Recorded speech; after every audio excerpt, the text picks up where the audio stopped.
Hi everyone, आज की इस वीडियो में हम पढ़ेंगे इलेक्ट्रॉनिक कॉन्फ़िगरेशन के बारे में कि हम किसी भी एटम की इलेक्ट्रॉनिक कॉन्फ़िगरेशन किस तरह से, किसी भी एलिमेंट की इलेक्ट्रॉनिक कॉन्फ़िगरेशन किस तरह से लिखते हैं। और साथ ही साथ हम बात करेंगे ऑफ-बो प्रिंसिपल एंड हुन्स रूल के बारे में। तो इलेक्ट्रॉनिक कॉन्फ़िगरेशन की वीडियो शुरू करने से पहले हम सबसे पहले ये जान लेते हैं कि हमने लास्ट वीडियो में कौन से टॉपिक पढ़े थे। तो हमारी लास्ट वीडियो थी क्वांटम नंबर्स के ऊपर। क्वांटम नंबर्स में हमने डिस्कस किया था principal, azimuthal, magnetic quantum number and spin quantum number को। तो प्रिंसिपल और एजीमुथल में हमने पढ़ा था एनर्जी सबशेल्स के बारे में। तो हमने वहां पे दो चीज सीखी थी। एक हमने पढ़ी थी कि कौन सी सबशेल एग्जिस्ट करती है और कौन सी सबशेल एग्जिस्ट नहीं करेगी। एक हमने ये जाना था कि हमने देखा था कि वहां पे 1s एग्जिस्ट करती है लेकिन 2s जो है वो एग्जिस्ट नहीं करती। सॉरी, 1p जो है वो एग्जिस्ट नहीं करती, 1d भी एग्जिस्ट नहीं करती है एंड 1f भी एग्जिस्ट नहीं करती है। सिमिलरली 2s एग्जिस्ट करती है, 2p एग्जिस्ट करती है लेकिन 2d एग्जिस्ट नहीं करती है। तो क्यों नहीं करती है उसका कारण भी हमने वहां पे डिस्कस किया था। एंड सेकंड चीज जो हमने डिस्कस की थी वो ये थी कि जो सबसेल्स एग्जिस्ट करती हैं उनका एनर्जी ऑर्डर क्या होगा, मतलब उनमें कौन सी सबशेल कम एनर्जी की होगी और कौन सी सबशेल ज्यादा एनर्जी की होगी। तो ये हमने लास्ट वीडियो में डिस्कस किया था क्वांटम नंबर्स में। आज हम उसके बाद की बात करेंगे कि किसी भी एलिमेंट में जो हम उसकी इलेक्ट्रॉनिक कॉन्फ़िगरेशन लिखते हैं तो हम इलेक्ट्रॉन किस तरह से फिल करते हैं। तो बेसिकली इलेक्ट्रॉनिक कॉन्फ़िगरेशन जो है वो हमें एक आइडिया देता है कि किसी भी एटम में इलेक्ट्रॉन किस तरह फिल करते हैं, अलग अलग ऑर्बिट में, अलग अलग सबशेल्स में कैसे इलेक्ट्रॉन फिल होते हैं। तो यही हमें बताता है इलेक्ट्रॉनिक कॉन्फ़िगरेशन। तो इसमें सबसे पहला प्रिंसिपल जो हम पढ़ने वाले हैं वो पढ़ने वाले हैं ऑफ बो प्रिंसिपल के बारे में। किसके बारे में? ऑफ बो प्रिंसिपल के बारे में। देखिए ऑफ बो प्रिंसिपल क्या कहता है। ऑफ बो प्रिंसिपल कहता है कि इलेक्ट्रॉन जो होते हैं वो अलग अलग सबशेल में in increasing order of energy fill किए जाते हैं। मतलब पहले जो इलेक्ट्रॉन है वो कम एनर्जी वाली सबशेल में जाएगा और फिर जब कम एनर्जी वाली सबशेल में चला जाएगा उसके बाद इलेक्ट्रॉन जो है वो उससे हायर एनर्जी वाली सबशेल में एंटर करेगा। फिर इलेक्ट्रॉन और हायर एनर्जी सबशेल में जाएगा, फिर और हायर में जाएगा। तो मतलब इंक्रीजिंग ऑर्डर ऑफ एनर्जी के बेसिस पे ही इलेक्ट्रॉन जो होते हैं वो फिल होंगे। यही बोलता है ऑफ बो प्रिंसिपल कि according to Aufbau principle the electrons are filled in different subshell in increasing order of their energy. कहने का मतलब first filled in lower energy subshell, मतलब पहले लोअर एनर्जी सबशेल में इलेक्ट्रॉन जाएगा और जब लोअर एनर्जी सबशेल जो होगी वो फुलफिल्ड हो जाएगी then electron goes into higher energy subshell. उस केस में इलेक्ट्रॉन जो होगा वो हायर एनर्जी सबशेल में जाएगा। तो अब हम यहाँ पे एक बेसिक सा चार्ट प्रिपेयर कर लेते हैं कि कैसे पता चलेगा कौन सी हायर एनर्जी सबशेल और कौन सी लोअर एनर्जी सबशेल। तो किस तरह से बनाएंगे देखिए। सबसे पहले हम लिखेंगे S, यहाँ पे हम लिखेंगे P, यहाँ पे लिखेंगे D और यहाँ पे लिखेंगे F। S में मैक्सिमम कितने इलेक्ट्रॉन फिल किए जा सकते हैं? 2। P में कितने करे जा सकते हैं? 6। D में 10 एंड F में मैक्सिमम इलेक्ट्रॉन फिल किए जा सकते हैं 14। अब ये सोच रहे होंगे कि ये कहाँ से पता चला। तो ये भी हमने क्वांटम नंबर्स में डिस्कस किया था, प्रिंसिपल क्वांटम नंबर में और एजीमुथल में, कि maximum number of electron that can be filled in a particular subshell. कौन से फॉर्मूले से निकालता? 2 ब्रैकेट में 2l+1। यहाँ पे l क्या था? एजीमुथल क्वांटम नंबर था, तो वहीं से हमें ये मालूम पड़ा है। ठीक है, अब हम बात करेंगे कि 1s एग्जिस्ट करती है, 1p, 1d एंड 1f जो है वो एग्जिस्ट नहीं करती। तो इसके जो बॉक्स है वो हम ऐसे ही छोड़ देते हैं खाली। 2s एग्जिस्ट करती है और 2p एग्जिस्ट करती है लेकिन 2d और 2f जो है वो एग्जिस्ट नहीं करती हैं। कारण हमने डिस्कस किया था लास्ट वीडियो में क्वांटम नंबर्स की। थर्ड हम आते हैं 3s एग्जिस्ट करती है, 3p एग्जिस्ट करती है, 3d एग्जिस्ट करती है लेकिन 3f जो है वो एग्जिस्ट नहीं करती है। क्यों नहीं करती है? कारण ऑलरेडी डिस्कस कर चुके हैं। 4s एग्जिस्ट करती है, 4p भी एग्जिस्ट करती है, 4d भी एग्जिस्ट करती है और 4f भी एग्जिस्ट करती है। ठीक है, सिमिलरली 5s भी एग्जिस्ट करती है, 5p भी एग्जिस्ट करती है, 5d भी एंड 5f भी। एंड सिमिलरली 6x एग्जिस्ट करती है, 6p, 6d, 6f, इस तरह से। तो अब हम यहाँ पे क्या करेंगे, अब हम एक सिंपल सी चेन बनाने वाले हैं इस तरह से। 1s, 2s, parallel lines draw करेंगे इस तरह से। 4s, 3p, 5s, 4p, 3d, 6s, 5p, 4d, इस तरह से बनाई। अब हम क्या करेंगे, इसको हम इस तरह से ज्वाइन कर देंगे तो ये हमारे पास ऑर्डर हो जाएगा। ये हमारे पास क्या आ गया? इंक्रीजिंग ऑर्डर आ गया। तो अगर हम एक्चुअल में भी चेक करते हैं इनका इंक्रीजिंग ऑर्डर को तो वो भी यही ट्रेंड फॉलो करेगा कि सबसे कम एनर्जी किसकी होती है 1s की, उससे ज़्यादा होती है 2s की, उससे ज़्यादा होती है 2p की, फिर 3s की ज़्यादा होती है, फिर 3p की ज़्यादा होती है, फिर 4s की ज़्यादा होती है। तो कहने का मतलब जब भी हम इलेक्ट्रॉन को फिल करेंगे सबसे पहले जो इलेक्ट्रॉन जाएगा वो किस में जाएगा 1s, और 1s जब फिल हो जाएगा फिर इलेक्ट्रॉन जो है वो 2s में जाएगा, जब 2s फिल हो जाएगा फिर इलेक्ट्रॉन 2p में जाएगा, फिर 2p फिल हो जाएगा फिर इलेक्ट्रॉन 3s में जाएगा। तो इस तरह से हम फिल करेंगे। एक चीज ध्यान रखना है, इलेक्ट्रॉनिक कॉन्फ़िगरेशन पढ़ने के लिए हमें दो रूल आने बहुत जरूरी है। पहला है ऑफ बो प्रिंसिपल, जो कहता है जो इलेक्ट्रॉन जो है पहले लोअर ऑर्बिट में जाएगा, लोअर सबशेल में जाएगा, जब लोअर सबशेल फिल हो जाएगा फिर वो हायर सबशेल में जाएगा। और दूसरा रूल है हुन्स रूल, जो कि हम इसके आगे पढ़ने वाले हैं। तो दोनों हमें याद होने चाहिए। तो अगर हम किसी भी इलेक्ट्रॉन की कॉन्फ़िगरेशन लिखे, जैसे हम हाइड्रोजन की कॉन्फ़िगरेशन लिख रहे हैं इस तरह से, तो हाइड्रोजन के पास एक इलेक्ट्रॉन होता है, तो सबसे पहला इलेक्ट्रॉन किस में जाएगा 1s में जाएगा एक इलेक्ट्रॉन। अगर हीलियम की बात करें तो हीलियम के पास दो इलेक्ट्रॉन होते हैं, तो 1s में जाएंगे दोनों। अगर बात करें लिथियम की, लिथियम के पास 3 एटॉमिक नंबर होता है, 3 इलेक्ट्रॉन होंगे, तो पहले 1s में जाएंगे, कितने जा सकते हैं एस पे मैक्सिमम जा सकते हैं 2, तो 2 इलेक्ट्रॉन 1s में चले गए। अब जब 1s फुलफिल हो गया तो 2s में जाएंगे, तो ये 2s इस तरह से हो जाएगा 2s 1, तो 3 इलेक्ट्रॉन फिल हो गए। अगर हम बात करें ऑक्सीजन की, एटॉमिक नंबर 8 होता है, तो सबसे पहले जो इलेक्ट्रॉन है वो जाएगा किसमें 1s में, कितने जा सकते हैं मैक्सिमम 2, फिर बारी आएगी 2s की, फिर 2s में जाएंगे, कितने जा सकते हैं 2, फिर इलेक्ट्रॉन किस में जाएंगे 2p में, 2p में मैक्सिमम इलेक्ट्रॉन कितने फिल हो सकते हैं 6, लेकिन यहाँ पे बचे कितने हैं 2 + 2 4 तो यू फिल हो गए, अब बचे हैं 8 - 4 4 बचे हैं, तो 2p 4 हो जाएगा इस तरह से। जैसे सोडियम की बात करें, एटॉमिक नंबर 11 होता है, तो 11 इलेक्ट्रॉन है, तो पहले 1s में जाएंगे 2, फिर 2s की बारी आएगी 2, फिर 2p में 6 जा सकते हैं, तो 6 के 6 चले गए, तो 10 इलेक्ट्रॉन फिल हो गए, अब बचा 1, तो 2p के बाद किसका नंबर आएगा 3s का, तो 3s में चले गए 1। एक बार मैं फिर से रिपीट कर रहा हूं कि हमें कैसे मालूम पड़ा कि इसकी एनर्जी कम है, इसकी एनर्जी ज्यादा है, इसकी एनर्जी इससे भी ज्यादा है, 3s की एनर्जी 2p से भी ज्यादा है। तो ये हमने क्वांटम नंबर्स की वीडियो में अच्छे से डिस्कस किया था। और साथ ही साथ ये भी कि ये जो 2p 2d 2f है, या 2d 2f है, सॉरी 1p 1d 1f, या 2d 2f या 3f है, ये एग्जिस्ट क्यों नहीं करती हैं सेल्स, ठीक है।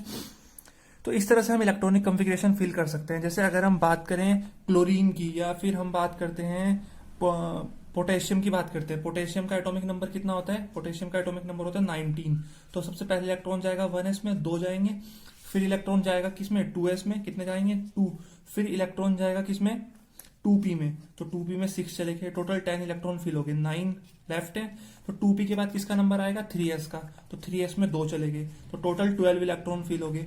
3s के बाद नंबर आएगा 3p का, तो 3p में कितने चले गए 3p में 6 चले गए, तो टोटल कितने इलेक्ट्रॉन फिल हो गए 2 + 2 4 + 6 10 + 2 12 और +6 18 इलेक्ट्रॉन फिल हो गए। अब कितने इलेक्ट्रॉन बचे 1, तो 3p के बाद आता है 4s, तो इस तरह से 4s 1, तो ये कॉन्फ़िगरेशन किसकी होगी पोटेशियम की कॉन्फ़िगरेशन होगी। इस तरह से हम हर एक एलिमेंट की कॉन्फ़िगरेशन लिख सकते हैं। तो जैसा कि मैंने यहाँ पे दिखा भी रखा है लिख के सारे एलिमेंट्स की कॉन्फ़िगरेशन, हाइड्रोजन से लेके 30 एटॉमिक नंबर तक, जिंक तक मैंने सबकी कॉन्फ़िगरेशन लिख रखी है। लेकिन यहाँ पे मैंने 2 एलिमेंट की कॉन्फ़िगरेशन पे स्टार लगाया हुआ है। तो इस स्टार का क्या मतलब है, ये स्टार मैंने क्यों लगाया, तो इस स्टार का सीधा सा मतलब है कि इनमें ये स्पेशल केसेस है हमारे पास, क्रोमियम और कॉपर क्या है हमारे पास स्पेशल केसेस हैं। अब ये स्पेशल केसेस क्यों बने, इसके लिए हम थोड़ी एक्स्ट्रा स्टेबिलिटी का केस पढ़ेंगे। एक्स्ट्रा स्टेबिलिटी से पहले मैं बता देता हूं, जैसे कि हम ये कॉन्फ़िगरेशन लिखते हैं, जैसे 2p6 लिखा हुआ है मान लीजिए, या 3s1 लिखा हुआ है, तो ये 3s1 यहाँ पे ये जो फॉर्म है ना, इसे हम बोलते हैं nlx। इसका मतलब ये 3 क्या है प्रिंसिपल क्वांटम नंबर, ये s क्या है एजीमुथल क्वांटम नंबर, और ये x क्या है, x डिनोट करता है नंबर ऑफ इलेक्ट्रॉन को। तो ध्यान रखना है, तो जब भी हम कोई कॉन्फ़िगरेशन लिखते हैं तो हम nlx की फॉर्म में लिखते हैं। इसका मतलब ये जो नंबर होता है ये n होता है प्रिंसिपल क्वांटम नंबर, ये बताता है ना कौन सी शेल है, और ये बताता है कौन सी सब शेल है। s है तो s सब शेल, p होता तो p सब शेल, d होगा तो d सब शेल, इस तरह से। तो ध्यान रखना है। अब हम बात करते हैं क्रोमियम और कॉपर के स्पेशल केस के बारे में, कि इनकी कॉन्फ़िगरेशन में क्या फर्क होता है, क्यों इन पे स्टार लगाया हुआ है। तो इनकी कॉन्फ़िगरेशन को पढ़ने से पहले हम एक कॉन्सेप्ट पढ़ते हैं एक्स्ट्रा स्टेबिलिटी का। तो यहाँ पे मैंने हेडिंग दे रखी है कि exceptional configuration of chromium and copper, मतलब क्रोमियम और कॉपर की कॉन्फ़िगरेशन का क्या एक्सेप्शन है। तो उनका एक्सेप्शन पढ़ने से पहले हम एक छोटी सी टॉपिक पढ़ लेते हैं, एक्स्ट्रा स्टेबिलिटी। जिस टॉपिक का नाम क्या है एक्स्ट्रा स्टेबिलिटी, तो अभी तक हमें पता है कि कोई भी एटम कब स्टेबल होता है जब वो अपनी नियरेस्ट नोबल गैस कॉन्फ़िगरेशन पा लेता है। लेकिन एक्स्ट्रा स्टेबिलिटी का केस थोड़ी एक और केस है कि एलिमेंट जो है वो स्टेबल हो सकता है। तो एक्स्ट्रा स्टेबिलिटी के 3 केस हैं कि एलिमेंट तब स्टेबल होता है या तो उसकी कॉन्फ़िगरेशन जो है वो फुलफिल हो, या उसकी कॉन्फ़िगरेशन जो है वो फुलफिल हाफ फिल्ड हो, या उसकी कॉन्फ़िगरेशन जो है वो हाफ फिल्ड हो। तो अगर एलिमेंट की कॉन्फ़िगरेशन फुलफिल्ड है तो वो सबसे ज़्यादा स्टेबल होगा। अगर उसकी कॉन्फ़िगरेशन फुलफिल्ड और हाफ फिल्ड है तो वो कम स्टेबल होगा। और हाफ फिल्ड है तो स्टेबल तो होगा लेकिन इनके कंपैरिजन में कम स्टेबल होता है, ठीक है। तो अगर हम यहाँ पे सबशेल लिखते हैं, सबशेल हमने लिखी S, P, D, F, हमने 4 सबशेल लिखी। तो अगर फुलफिल का केस देखें तो S में फुलफिल अगर सारे इलेक्ट्रॉन फिल हो जाएंगे तो S में कितने आ सकते हैं, मैक्सिमम 2, P में आ सकते हैं 6, D में 10 एंड F में आएंगे 14। तो अगर मैं इनकी हाफ फील्ड की बात करूं तो 2 का हाफ 1, 6 का हाफ 3, 10 का हाफ 5 एंड 14 का हाफ 7। तो कहने का मतलब यह है कि अगर S में 2 इलेक्ट्रॉन होंगे तो वो फुलफिल होगी, और अगर S में 1 इलेक्ट्रॉन होंगे तो वो हाफ फिल होगी। अगर P में 6 इलेक्ट्रॉन है तो वो फुलफिल है, और 3 इलेक्ट्रॉन है तो वो हाफ फिल्ड है। तो अगर P में 6 इलेक्ट्रॉन है तो भी वो स्टेबल है, और अगर P में 3 इलेक्ट्रॉन है तो भी वो स्टेबल है, as compare to 4 electron, 5 electron, 2 electron और 1 इलेक्ट्रॉन। तो इमेज क्लियर हो रही है कि डी में या तो 10 इलेक्ट्रॉन हो या फिर 5 हो तो वो स्टेबल हो जाएगा, और अगर डी में 5 के अलावा 6, 7, 8, 9 या 1, 2, 3, 4 होंगे तो वो स्टेबल नहीं होगा, या तो फुल फील्ड हो या फिर हाफ फील्ड हो। तो हाफ फील्ड केस में भी स्टेबल हो जाते हैं। अब देखिए ये केस जो है बहुत क्लियर हो जाएगा क्रोमियम और कॉपर से। तो हम क्रोमियम को पढ़ते हैं। जैसा कि हमने क्रोमियम की कॉन्फ़िगरेशन पढ़ी, हम अपने तरीके से लिखते हैं, ठीक है। हम अपने तरीके से लिखेंगे। क्रोमियम का एटॉमिक नंबर होता है 24, तो 24 इलेक्ट्रॉन है। तो सबसे पहला इलेक्ट्रॉन किस में जाएगा, सबसे पहला इलेक्ट्रॉन जाएगा 1s में। किस में जाएगा, 1s में, ठीक है। 1s में जाएगा, फिर 2s में जाएगा, फिर 2p में जाएगा, फिर 3s में जाएगा, फिर 3p में जाएगा, फिर 4s में जाएगा। तो इस तरह से फिर 3d4 हो जाएगा। तो हमने जैसे हमने कॉन्फ़िगरेशन लिखनी सीखी वैसे हमने लिख दी, ठीक है।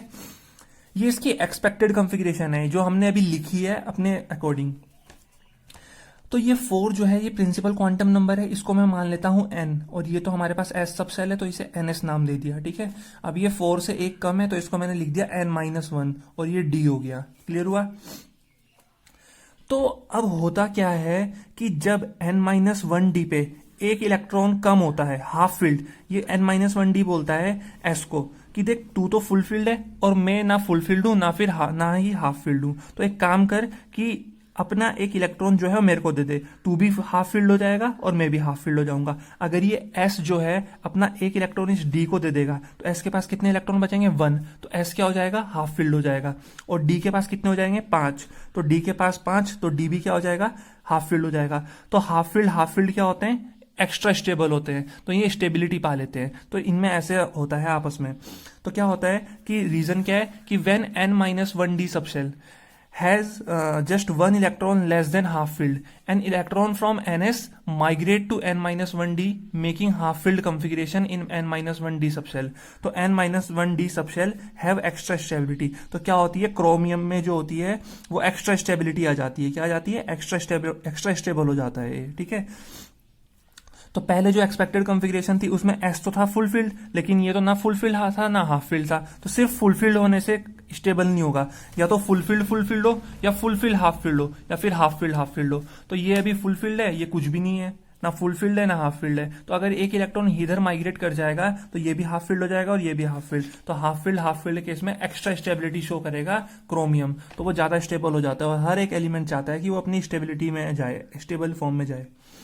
सेम कंडीशन कॉपर के साथ होती है। कॉपर की अगर हम सिंपल कॉन्फ़िगरेशन लिखें तो वो होगी 1s2 2s2 2p6 3s2 3p6 4s2 3d9।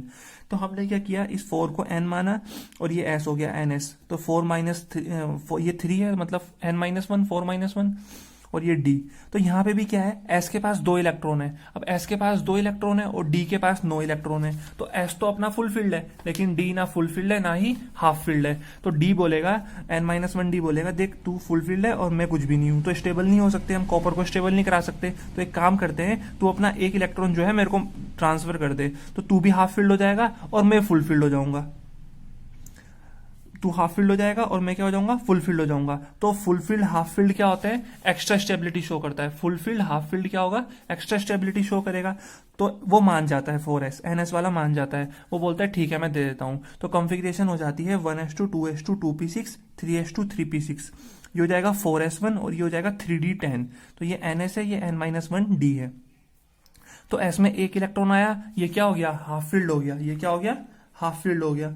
और ये क्या हो गया, फुल फील्ड हो गया। तो फुल फील्ड हाफ फील्ड क्या होता है, एक्स्ट्रा स्टेबिलिटी शो करता है। ये पढ़ी थी ना हमने condition, full field half field क्या करेगा, एक्स्ट्रा स्टेबिलिटी शो करेगा।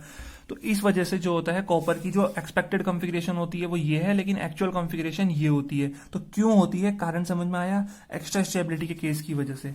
तो रीजन हम ऐसे बोलेंगे कि when n-1d subshell have just one electron less than fulfilled orbital, an electron from NS migrates to n-1d making fulfilled configuration in n-1d subshell and half filled in NS orbital since fulfilled d subshell are extra stable. ठीक है, और यही condition हमारे पास बहुत सारे ions के case में भी होती है। जैसे ये है आयरन है हमारे पास, Fe2+ है, जैसे Fe2+ आयरन की कॉन्फ़िगरेशन ये होती है ना, तो Fe2+ में भी ये कंडीशन हो जाएगी। ये सिर्फ मतलब इलेक्ट्रॉनिक कॉन्फ़िगरेशन है आयंस की, यहाँ पे कोई एक्स्ट्रा स्टेबिलिटी का केस नहीं है। बस ये बताया है कि जैसे हम सिंपल आयरन है, आयरन की कॉन्फ़िगरेशन हम इस तरह से लिखते हैं, लेकिन अगर हमें आयरन की जगह आयरन 2+ की कॉन्फ़िगरेशन लिखने के लिए दे दी तो समझ जाना है आयरन का एटॉमिक नंबर 26 होता है, तो 2+ है, इसका मतलब 2 इलेक्ट्रॉन लॉस हो चुके हैं। तो अब इलेक्ट्रॉन कितने हैं, 24। तो उसी हिसाब से हमें फिल करने हैं। क्लियर हुआ? तो इस तरह से हम चलेंगे। चलिए अब हम बात करते हैं हुन्स रूल के बारे में। देखिए जैसे जितना इंपॉर्टेंट ऑफ-बो प्रिंसिपल है उतना ही इंपॉर्टेंट जो है वो हुन्स रूल है हमारे लिए। तो हुन्स रूल क्या बोलता है, तो ऑफ-बो प्रिंसिपल समझ में आ चुका है ना हमें क्या बोलता है। ऑफ-बो प्रिंसिपल बोलता है कि इलेक्ट्रॉन जब हम फिल करते हैं ऑर्बिटल्स में तो वो फिल करते हैं इन increasing order of their energy. मतलब इलेक्ट्रॉन पहले लोअर सबशेल में जाएगा, लोअर एनर्जी सबशेल में जाएगा, और फिर जब लोअर एनर्जी सबशेल में चला जाएगा उसके बाद इलेक्ट्रॉन हायर एनर्जी सबशेल की तरफ जाएगा। ठीक है, अब हुन्स रूल क्या बोलता है, ध्यान से समझना है, कंफ्यूज नहीं होना है दोनों रूल के बीच में। हुन्स रूल को ध्यान से समझना है। हुन्स रूल बोलता है कि electrons are filled into degenerate orbitals. यहाँ पे जो डीजेनरेट वर्ड है इंपॉर्टेंट है। ठीक है, इसका मतलब क्या होता है, electrons are filled into degenerate orbitals. Degenerate का मतलब होता है ऑर्बिटल्स हैविंग सेम एनर्जी। क्या मतलब होता है, orbitals having same energy. Occupy first singly, and when the orbitals are singly occupied, pairing start with electron of opposite spin. तो electrons हम कैसे फिल करेंगे, अब देखिए यहाँ पे इलेक्ट्रॉन फिल करने से पहले मैं बता देता हूं कि एनर्जी कैसे निकलती है। एक बार मैंने क्वांटम नंबर्स में ही बताया था, मैं फिर से रिपीट कर रहा हूं। एनर्जी अगर हमें निकालनी है किसी भी सबशेल की ऑर्बिटल की तो वो हम निकालते हैं n+l से। अब n तो हमें पता है ये होता है, और ये S-P-D-F ये डिनोट करते हैं l को। तो अगर कहीं पे s लिखा हुआ है तो उसका मतलब होता है l बराबर 0। अगर कहीं पे लिखा है p तो उसका मतलब होता है l बराबर 1। अगर कहीं है d तो उसका मतलब होता है l बराबर 2। अगर कहीं लिखा है f तो उसका मतलब होता है l बराबर 3।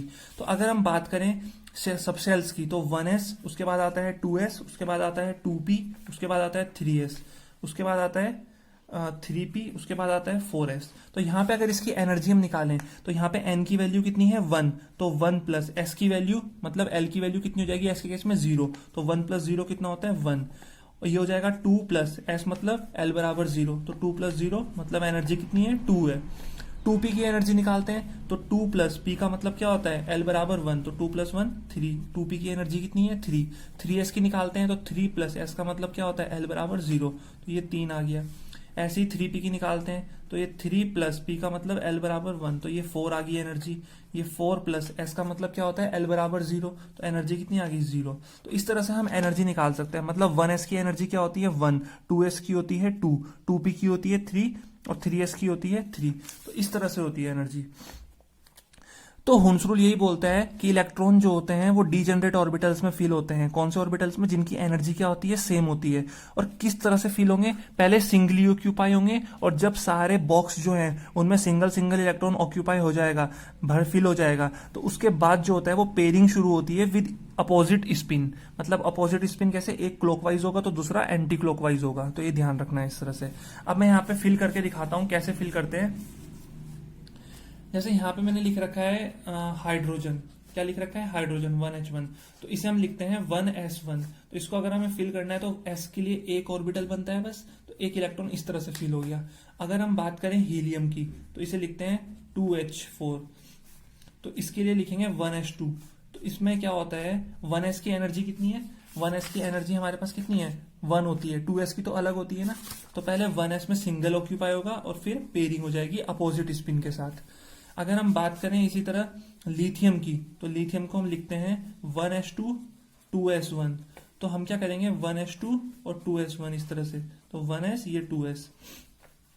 पहले 1s में इलेक्ट्रॉन सिंगली ऑक्यूपाई होगा, सेम एनर्जी, इसकी एनर्जी कितनी है, 1s की एनर्जी कितनी होती है 1, और 2s की कितनी होती है 2। तो पहले कम एनर्जी में जाएगा, अब कम एनर्जी में क्या हुआ, ये ऑक्यूपाई हो गया, अब पेयरिंग होगी और फिर एक इलेक्ट्रॉन यहाँ पे आ जाएगा। लेकिन अगर हम बात करें नाइट्रोजन की, एटॉमिक नंबर कितना होता है 7, तो इसके हम लिखते हैं 1s2 2s2 और 2p3। तो 1s का ये बन गया बॉक्स, 2s का बॉक्स ये बन गया और p का बॉक्स बन गया ये वाला। अब क्या होगा, 1s की एनर्जी जो होती है 2s की और 2p की, तो हम चेक कर लेते हैं। 1s की एनर्जी 1, 2s की 2 और 2p की 3 होती है, तो 1 2 3। तो सबसे पहले क्या होगा, एक इलेक्ट्रॉन जो है वो इसमें जाएगा, फिर पेयरिंग होगी, फिर एक इलेक्ट्रॉन इसमें जाएगा, फिर पेयरिंग होगी। अब यहाँ पे क्या है, यहाँ पे p में 3 इलेक्ट्रॉन है, तो कभी भी ये गलती नहीं करनी है कि हमें 1 2 3 इस तरह कभी नहीं करना है हमें। क्यों, क्योंकि जितनी एनर्जी इसकी है 3, उतनी ही एनर्जी इसकी भी तो है 3, क्योंकि ये सेम p से बिलोंग कर रहा है, px py pz। तो हमें ऐसा नहीं करना है, हमें क्या करना है, हमें इस तरह फिल करना है p में इलेक्ट्रॉन। इन तीनों की एनर्जी क्या है, सेम है। तो सेम एनर्जी वाले में किस तरह फिल होते हैं, पहले सिंगली ऑक्यूपाई होंगे, 3 इलेक्ट्रॉन है ना, ये सिंगली ऑक्यूपाई होंगे। अगर एक इलेक्ट्रॉन और होता है तो फिर पेयरिंग होती है अपोजिट स्पिन के साथ, तो कभी भी ये केस नहीं करना है कि 3 इलेक्ट्रॉन है तो 1 2 3। पहले क्या होते हैं, सिंगली ऑक्यूपाई होते हैं, और जब सिंगली ऑक्यूपाई हो जाएंगे तो पेयरिंग स्टार्ट होती है अपोजिट स्पिन के साथ। एक एग्जांपल और करके देखते हैं हम। जैसे एग्जांपल हमने लिया यहाँ पे, एग्जांपल लिया ऑक्सीजन का, 8 एटॉमिक नंबर होता है, तो इसे हम लिखेंगे 1s2 2s2 2p4 इस तरह से। तो इसकी एनर्जी कितनी है 1, इसकी एनर्जी कितनी है 2, इसकी एनर्जी कितनी है 3। तो 1 ये 2s और ये p। तो पहले सिंगली ऑक्यूपाई हुआ, फिर पेयरिंग स्टार्ट हुई, फिर हायर एनर्जी में गया 2 एनर्जी में, सिंगली ऑक्यूपाई, फिर पेयरिंग स्टार्ट हुई, फिर और हायर एनर्जी में गया, लेकिन इन तीनों की एनर्जी क्या है, सेम है। तो पहले सिंगली ऑक्यूपाई होंगे 1 2 3, और फिर जब 4 वाला इलेक्ट्रॉन है वो पेयरिंग करेगा इस तरह से फिल होते हैं, ना कि इस तरह से कभी नहीं फिल करने हैं कि 1 2 3 4, ये गलत तरीका होता है। समझ में आया। तो यहाँ पे क्या है, अब इलेक्ट्रॉनिक कॉन्फ़िगरेशन जब भी हम लिखेंगे तो हमें दोनों रूल्स को ध्यान में रखते हुए चलना है। ऑफबो ने कहा था पहले लोअर एनर्जी में गया, देखो इसकी एनर्जी कितनी है 1, तो लोअर एनर्जी में गया, फिर जब ये फुलफिल हो गया तो इलेक्ट्रॉन किस में आए, हायर एनर्जी में आए, फिर यहाँ पे फुलफिल हुआ, फिर जब ये फुलफिल हो गया तो ये और हायर एनर्जी में गए।